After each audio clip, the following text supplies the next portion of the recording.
Muito lindo. Aproveitando a deixa, né? O senhor falou que conheceu a Cristo, passou por inúmeras denominações.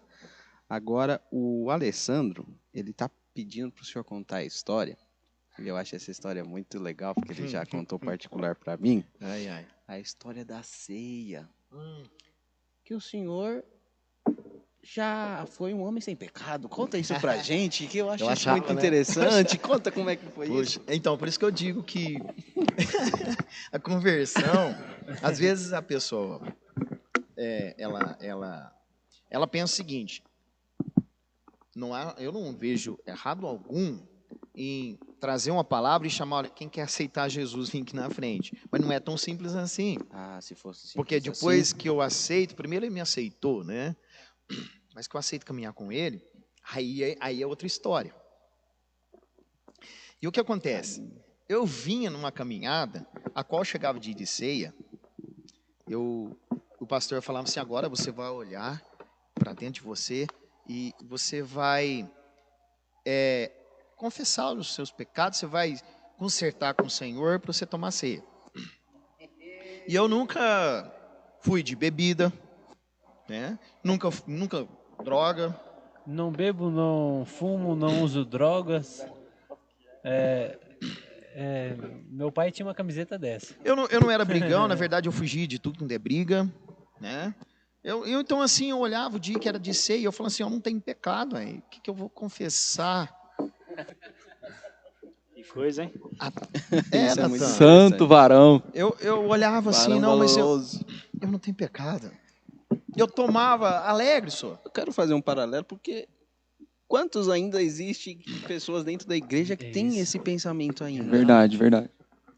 Infelizmente. E tem outros que talvez, eu digo assim, é um assunto muito delicado, porque vai abrir muito leque.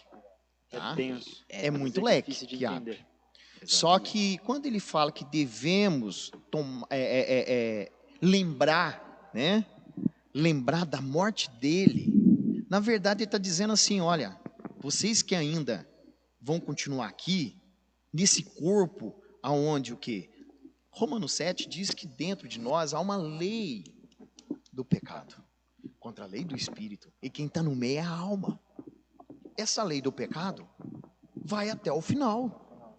Qual que vai ser o salário pago? Quando houver a morte.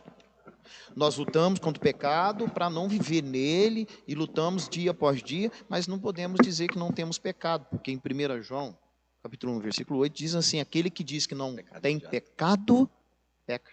Então eu dizia que eu não tinha pecado, o que eu fazia? Estava pecando. Né? Nós denominamos essa atitude no último episódio, nós denominamos essa atitude como pecado idiota. Pecado idiota. Porque eu automaticamente, quando falo que não tem pecado, eu já pequei.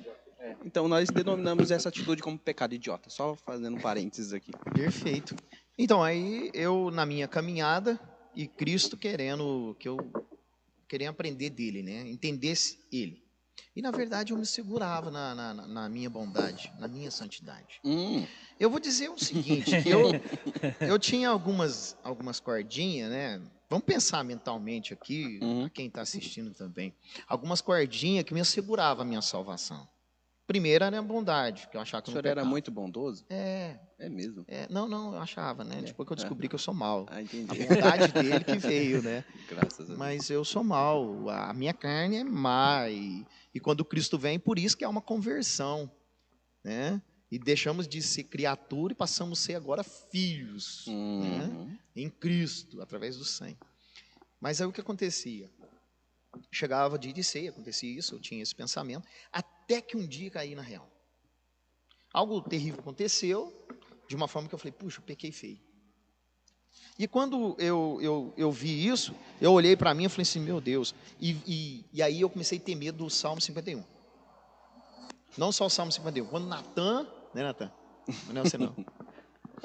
Mas eu sei muito bem como é que foi. Natan chega ali, Davi, Rodada. exato. E eu tinha medo daquilo ali.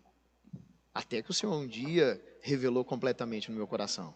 Mas eu tinha medo por quê? Porque eu falei, puxa vida, agora eu sou condenado, eu pequei. E aí eu vi que realmente, aí eu descobri uma coisa. Conta eu pra sempre fui pecador, e quando eu chego na ceia agora, eu olho para mim e falo, Pai, eu sou o pior de todos que está aqui dentro. Eu lembro do seu sangue derramado na cruz, e o que eu posso fazer é olhar para o Senhor e falar, Senhor, tem misericórdia de mim, deixa eu participar do teu sangue e ter vida. Porque eu vejo lá no Getsemane, ele com aquela taça, aquela taça na mão, ele fala para Deus, se fosse possível afastar dele, sabe? Mas que não seja feita a vontade dele, mas sim a de Deus. Aquela taça estava todos os pecados, toda a maldição, toda a obra má que nós viemos fazer, né? Tudo estava ali, todos os nossos crimes. E ele não deixou um restinho ali dentro, falou, por isso eu não vou morrer, por isso eu não vou morrer. Por Ele todos. morreu 100% por todo pecado arrependido. Então, aí eu aprendi que o Senhor me revelou, falou, olha, você achava que não tinha pecado? Eu deixei até aqui, da agora para frente você sabe quem você é, né? Então, é até o